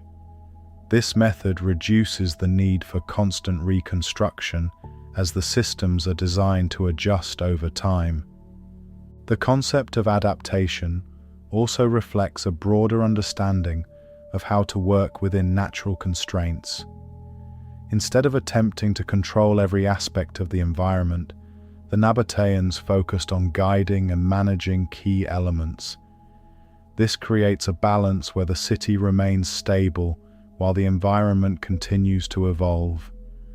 The systems within Petra demonstrate that long-term stability is not achieved through fixed solutions, but through the ability to respond to change. Each adjustment, whether large or small, contributes to maintaining the balance between the city and its surroundings. As we continue, we now turn to the influence of external forces on Petra, exploring how contact with the Roman Empire introduced changes to the city, how new elements were added, and how this period affected its development. Petra came under Roman control during the early centuries of the Common Era, marking a shift in how the city functioned within a broader political and administrative system. This transition did not immediately change the physical form of the city, but introduced new influences that affected its organization and development over time. The presence of Roman authority connected Petra more directly to a wider empire, linking it to systems that extended beyond the desert regions in which it had developed. The transition to Roman control involved the integration of Petra into an existing administrative structure. This meant that the city was no longer operating solely under the systems established by the Nabataeans, but became part of a larger network governed by Roman practices. This integration influenced how decisions were made, how resources were managed, and how the city related to other regions within the empire. Roman influence can be observed in the addition of new architectural elements within Petra. While the city retained its carved structures, new forms of construction were introduced alongside them. These additions reflect a blending of styles, where the existing methods of carving were combined with elements that were characteristic of Roman design. This creates a layered environment where different approaches to building exist within the same space. The presence of Roman architecture does not replace the earlier structures, but adds to them. This coexistence of styles reflects a period of transition where the city continues to develop while maintaining aspects of its original form. The integration of these elements shows how Petra adapted to external influence without losing its identity entirely. The influence of Roman administration also affected how Petra functioned within trade networks. While the city remained connected to routes that carried goods across regions, the organization of these routes began to shift as the broader system changed. Roman control introduced new patterns of movement and exchange, influencing how goods were transported and where they were directed. This shift did not immediately remove Petra's role within the network, but altered its position within it. The city continued to be part of a system of movement, but the connections that defined this system began to change over time. This reflects the broader impact of Roman influence, where existing structures are not removed, but adjusted within a new framework. The relationship between Petra and the wider empire also introduced changes in how the city was maintained. As part of a larger system, the city became connected to resources and practices that extended beyond its immediate environment. This connection influenced how infrastructure and organization were managed, linking Petra to a broader network of support and control. Despite these changes, the physical setting of Petra remained the same. The canyon, the carved structures, and the surrounding landscape continued to define the city. This means that Roman influence operates within the existing environment, adapting to its constraints rather than replacing it. The terrain continues to shape how the city functions, even as external elements are introduced. The combination of existing structures and new influences creates a period of transformation within Petra. The city is not static, but evolving as different systems interact. This interaction produces changes that are gradual rather than immediate, reflecting the integration of new elements into an established environment. Roman control also brought Petra into closer connection with other cities and regions within the empire. This connection increased the flow of information, movement, and interaction, linking Petra more directly to distant areas. The city became part of a network that extended beyond its previous scope, influencing how it was understood within a larger context. The influence of Roman systems can be seen in the organization of space within Petra. While the overall layout remains shaped by the terrain, new elements introduce variations in how areas are used and connected. This creates a layered structure where different systems operate within the same environment. The period of Roman influence represents a stage where Petra is both continuing its existing patterns and adapting to new conditions. The city does not lose its earlier characteristics, but incorporates additional elements that reflect its connection to the wider empire. This creates a balance between continuity and change. The presence of Roman authority also affects how Petra is positioned within the broader historical timeline. The city becomes part of a larger narrative, where its development is connected to events and systems beyond its immediate environment. This connection adds another dimension to how the city is understood. The integration of Petra into the Roman Empire demonstrates how cities can adapt to external influence while maintaining aspects of their original design. The combination of carved architecture and new construction methods reflects this adaptability, showing how different approaches can coexist within the same space. This period does not mark the end of Petra's development, but a shift in how it functions within a changing system.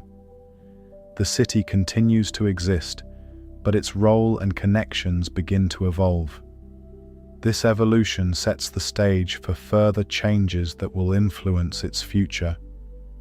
As we continue, we now turn to the decline of Petra, exploring how shift in trade routes, environmental factors, and changes within the broader system contributed to a gradual reduction in activity within the city. The decline of Petra was not the result of a single event, but a gradual process shaped by changes in trade, shifting patterns of movement, and the evolving systems that once supported the city. Petra had developed as a central point within a network of routes, but as those routes began to change, its position within that network was affected. This shift did not immediately alter the physical form of the city, but influenced how it functioned over time. Trade routes that once passed through Petra began to move in different directions, reducing the flow of goods through the city. These changes were not sudden, but occurred over time as new pathways became more efficient or accessible. As movement shifted away from Petra, the city's role within the network became less central, affecting the activity that had once defined it. The reduction in trade meant that fewer goods passed through the city, altering the patterns of movement within its pathways and open spaces.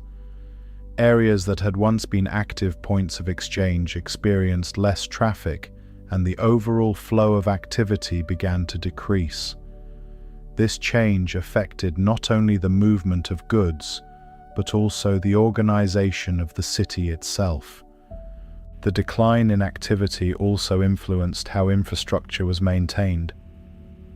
Systems that required regular attention, such as pathways, storage areas, and water management features, depend on consistent use and upkeep.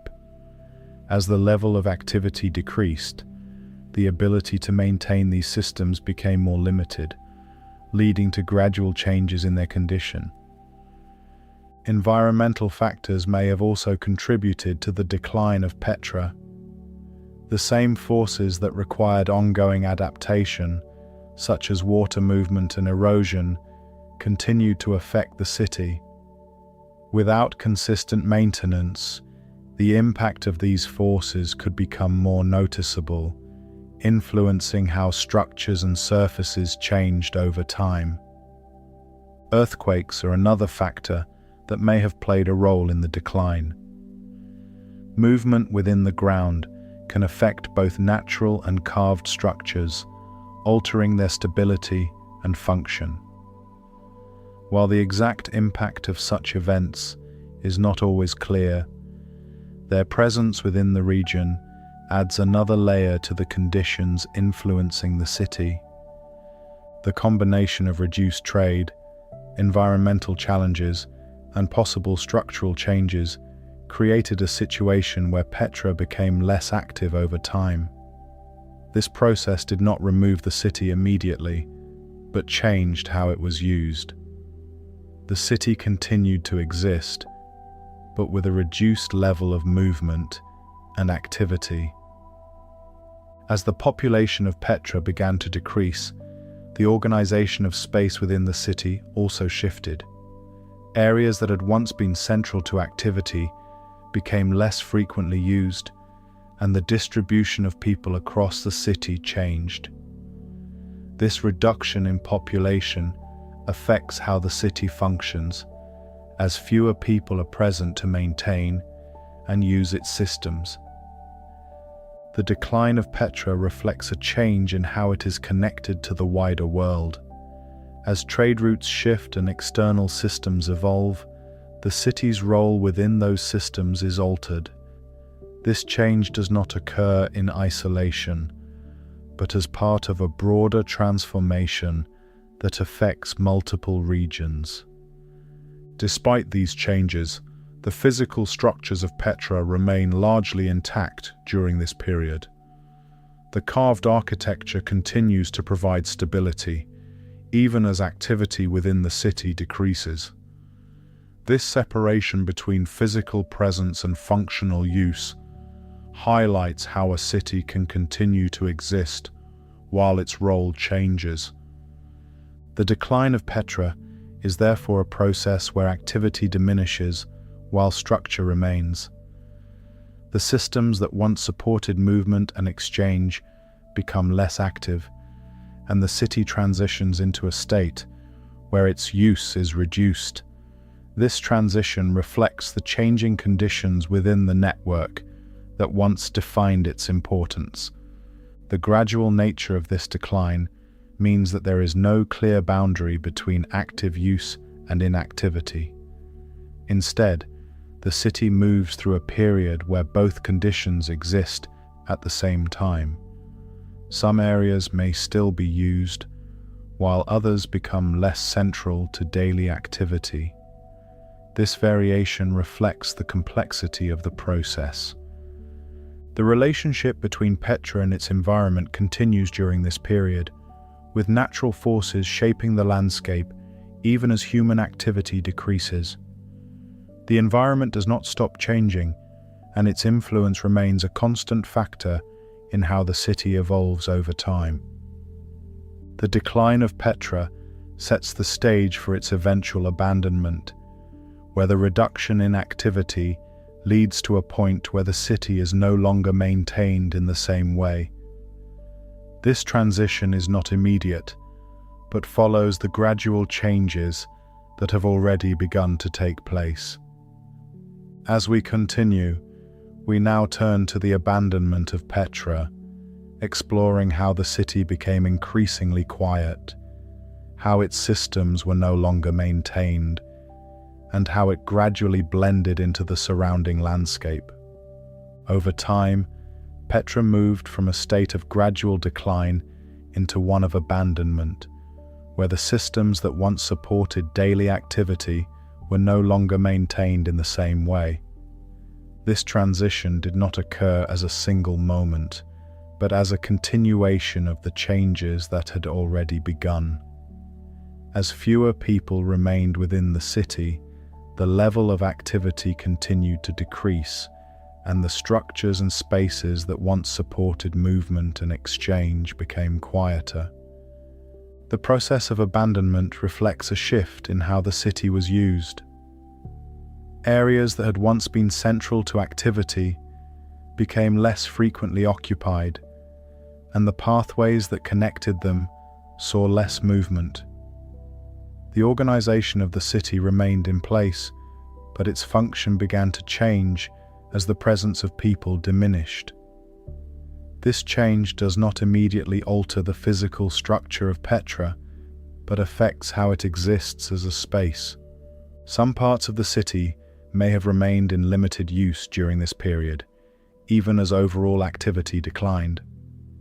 This creates a situation where abandonment is not absolute, but gradual, with different areas experiencing change at different rates.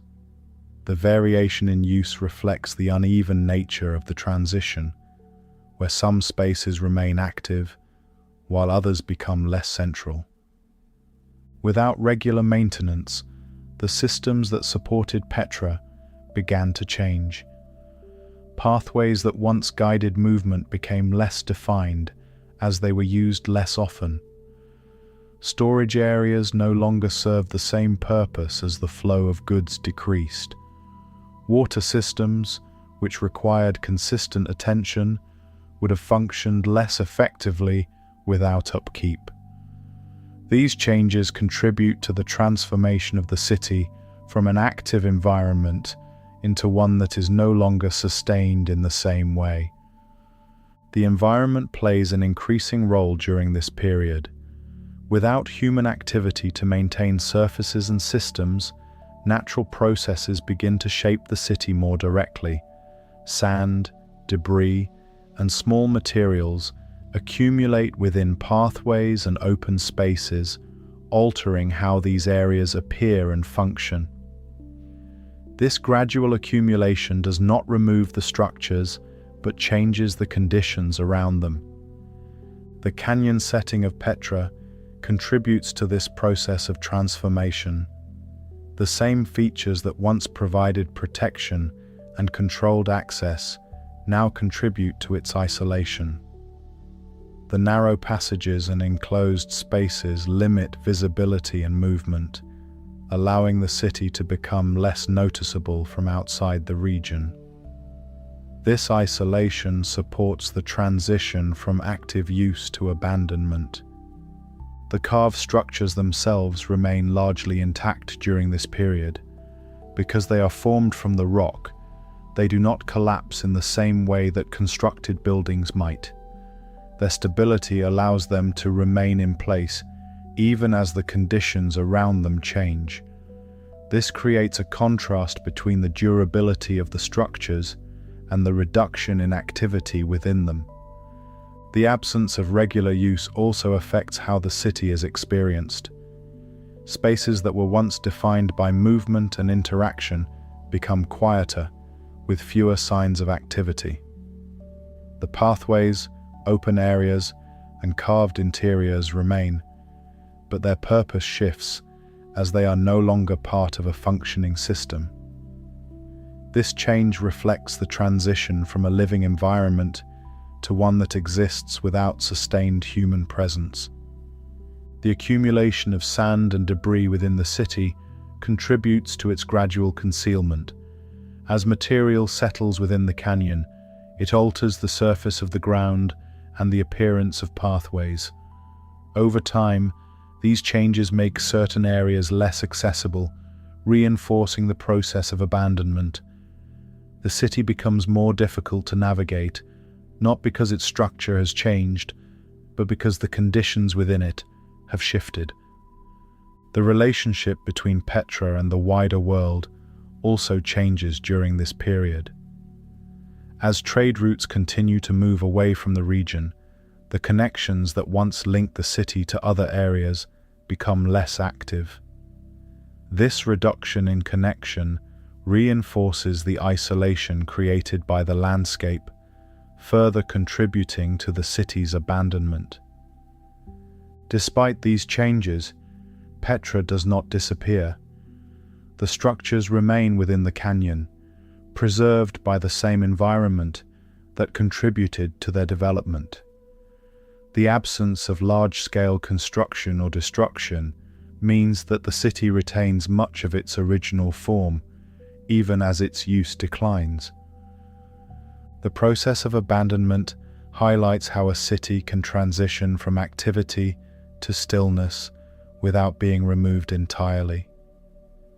Petra becomes a space where the physical structures endure, but the systems that once supported them are no longer active. This creates a condition where the city exists in a different state, defined more by its presence than by its function. The canyon environment continues to shape the city during this period, with natural forces influencing how it changes over time. Wind, water, and the movement of materials all contribute to the ongoing transformation of the landscape. These processes do not erase Petra, but integrate it more closely with its surroundings. The gradual nature of abandonment means that there is no single point at which the city is completely unused. Instead, the process unfolds over time, with activity decreasing and the environment taking a more prominent role. This transition reflects the combined effects of changing conditions within and beyond the city. As Petra moves further into abandonment, its isolation increases, setting the stage for a period where it becomes largely hidden from wider awareness. The structures remain, but their visibility and accessibility continue to decrease, preparing the conditions for what follows. As we continue, we now turn to the rediscovery of Petra, exploring how the city, once hidden within the canyon, was brought back into wider attention, and how its structures were documented and studied after centuries of limited visibility. For centuries after its abandonment, Petra remained largely hidden from wider awareness, existing quietly within the desert canyons where it had once been active. The same features that had defined its location during its period of use now contributed to its obscurity. The narrow entrances, the enclosing rock walls, and the absence of visible structures from a distance allowed the city to remain in place without drawing attention. During this period, Petra was not entirely unknown, but its presence was limited to local awareness rather than wider recognition. Knowledge of the site existed within the region, where its location and structures were part of a landscape that continued to be observed by those who lived nearby. However, beyond this local context, Petra did not form part of broader systems of documentation or study. The rediscovery of Petra by outside observers occurred in the early 19th century, when the city was encountered and recorded after a long period of limited visibility to the wider world. This moment does not represent the creation of the city, but a shift in how it was understood and recognized. Petra moved from a place known within a local context to one that became part of a broader awareness. The process of rediscovery involved more than a single observation. Once Petra was identified and described, it began to attract attention from those interested in exploring and documenting its features.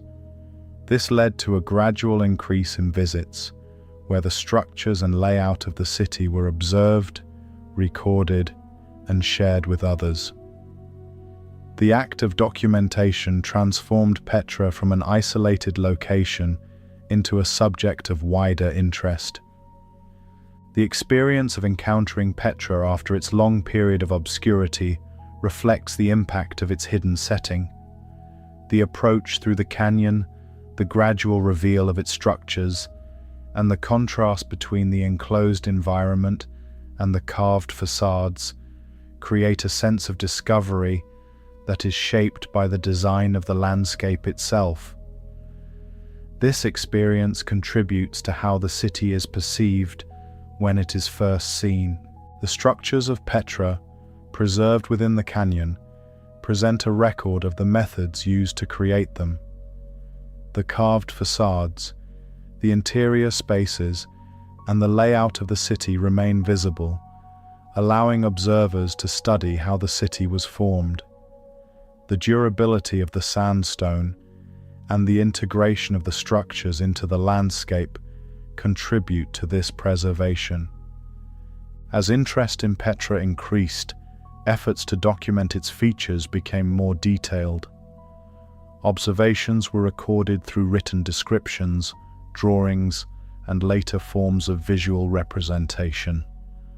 These records allowed information about Petra to be shared beyond those who visited the site directly, expanding its presence within broader knowledge systems. The process of documentation also involved interpretation, where the structures and layout of Petra were examined to understand how the city functioned. This includes studying the methods of carving, the organization of space, and the systems that supported the city. These observations contribute to a growing understanding of Petra as a complex and structured environment. The rediscovery of Petra also reflects the broader pattern of how places can move between visibility and obscurity over time. The city existed continuously within its landscape, but its recognition changed depending on the systems through which it was observed. This highlights the difference between physical presence and awareness, where a place can remain intact while its visibility shifts. The environment that preserved Petra also shaped how it was rediscovered. The canyon setting controlled access and visibility, meaning that the city could not be fully understood without moving through the same pathways that once defined its use. This continuity between past and present experience contributes to how the city is perceived during rediscovery. As more people became aware of Petra, it began to be studied in greater detail. The structures, pathways, and systems within the city were examined to understand their function and design. This study does not recreate the original activity within the city, but provides insight into how it once operated. The act of rediscovery also changes how Petra is positioned within history. The city becomes part of a larger narrative, where its existence is connected to broader systems of knowledge and exploration. This shift does not alter the physical form of Petra, but influences how it is understood and interpreted. The preservation of Petra allows it to serve as a reference for understanding the relationship between environment and construction. The city provides a clear example of how a settlement can be shaped by its surroundings, using the natural landscape as part of its structure. This makes it a valuable site for studying how people interact with challenging environments. The gradual increase in attention to Petra leads to a shift in how it is approached. The city moves from being an isolated location to one that is visited, observed, and recorded more frequently. This change reflects its transition into a place of study rather than a functioning settlement. Despite this increase in attention, the fundamental characteristics of Petra remain the same. The canyon, the carved structures, and the layout of the city continue to define how it appears and how it is experienced. The rediscovery does not change these elements, but brings them into a wider context. The rediscovery of Petra demonstrates how a place can remain physically unchanged while its role and recognition evolve. The city continues to exist within its landscape, but its meaning expands as it becomes part of a broader system of observation and study. This shift marks a new stage in its history, where it is no longer defined by its original function, but by how it is understood. As we continue, we now turn to the modern study and legacy of Petra, exploring how the city is preserved, how it is experienced today, and how its structures continue to provide insight into the relationship between environment and design. In the present day, Petra exists not as a functioning city, but as a preserved site that continues to be studied, observed, and experienced within the same landscape that once supported it. The structures carved into the sandstone cliffs remain in place, shaped by both their original design and the passage of time. The canyon, the pathways, and the surrounding terrain continue to define how the city is encountered, creating a setting where past and present exist together. Modern study of Petra focuses on understanding how the city was formed, how it functioned, and how it has been preserved within its environment. This involves examining the carved architecture, the layout of the city, and the systems that supported it. Each of these elements provides information about how the Nabataeans interacted with the landscape, using its features to create a stable and organized environment. The carved structures themselves offer a record of the techniques used to shape them. The precision of the facades, the depth of the interior spaces, and the consistency of the design all reflect a method that required planning and control. By studying these features, it is possible to understand how the city was developed and how the material of the rock influenced its form. The layout of Petra also contributes to this understanding. The arrangement of pathways, open spaces, and carved structures reveals how movement was organized within the canyon. This organization reflects a system where different areas are connected through routes that follow the terrain, creating a network that supports both movement and access. Preservation of Petra involves maintaining the balance between protecting the site and allowing it to be experienced. The environment continues to shape the structures, with wind, water, and temperature influencing how the rock changes over time.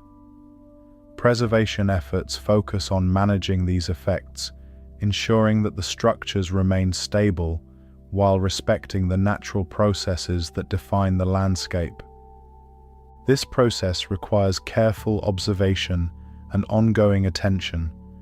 The same factors that influence the city during its active period continue to affect it today, meaning that preservation is not a single action, but a continuous effort.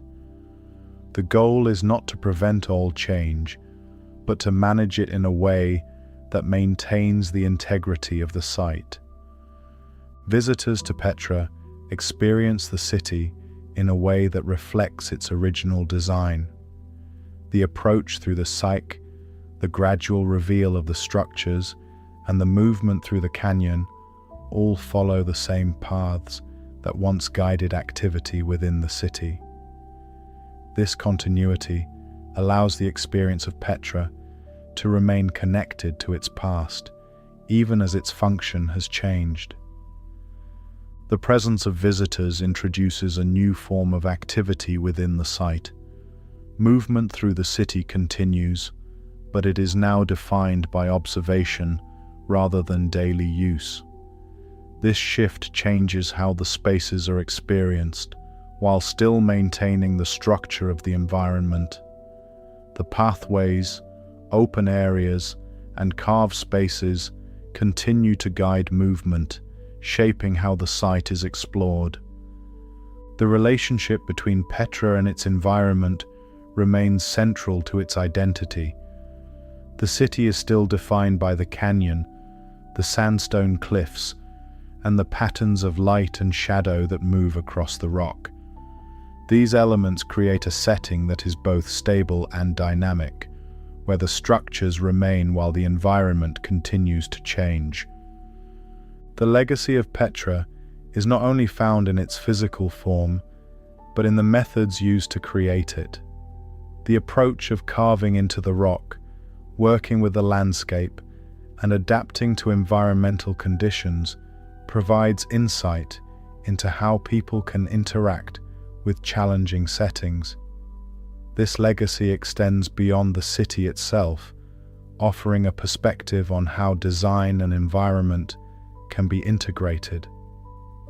The study of Petra also contributes to a broader understanding of how cities can develop within natural constraints. The use of terrain as part of the structure, the integration of systems into the landscape, and the balance between stability and change all reflect a method that responds to the environment rather than attempting to replace it. The continued presence of Petra within its canyon setting demonstrates the durability of this approach. The city has remained in place through periods of activity, decline, abandonment, and rediscovery, maintaining its form even as its function has changed. This continuity highlights the effectiveness of the methods used to create it. The experience of Petra today involves both observation and reflection. The structures provide a visible record of the past, while the environment continues to shape how they are perceived. This combination creates a setting where the passage of time is present, but not overwhelming, allowing the city to remain connected to its origins. The preservation of Petra ensures that it can continue to be studied and experienced in the future. By maintaining the balance between protection and access, the site remains a place where its structures and layout can be observed within the context of the environment that defines them. This ongoing effort supports the continued understanding of the city. The relationship between Petra and its surroundings remains unchanged in its essential form. The canyon continues to enclose the city, the rock continues to define its structures, and the pathways continue to guide movement. These elements create a consistent experience that connects the present to the past. The legacy of Petra is therefore a combination of its physical presence and the methods used to create it. The city stands as an example of how a settlement can be shaped by its environment, using natural features as part of its design. This approach provides a model for understanding how people can adapt to challenging conditions. The calm and quiet nature of Petra today reflects the transition it has undergone. The activity that once defined the city has been replaced by observation, but the structures remain as a record of what once occurred. This creates a setting where the past is present but not active, allowing the city to exist in a different form. The continued study of Petra adds to this understanding, providing new insights into how the city was formed and how it functioned. Each observation contributes to a broader picture of the relationship between environment and design, reinforcing the significance of Petra within this context. The experience of moving through Petra today follows the same patterns established during its original use. The approach through the canyon, the reveal of the structures, and the movement through the city all reflect a design that guides how the space is encountered. This continuity allows the city to remain connected to its origins. The structures of Petra continue to stand within the canyon, shaped by both their original creation and the passage of time. Their presence reflects a method of design that works with the environment, creating stability within a changing landscape. This balance between permanence and change defines the city's ongoing existence. The final impression of Petra is one of integration, where the natural and the constructed are not separate, but part of the same system. The cliffs, the carved facades, and the pathways all contribute to a single environment that reflects both natural processes and human design. Thank you for listening to the Sleepy Mind channel. I hope you enjoyed learning about Petra.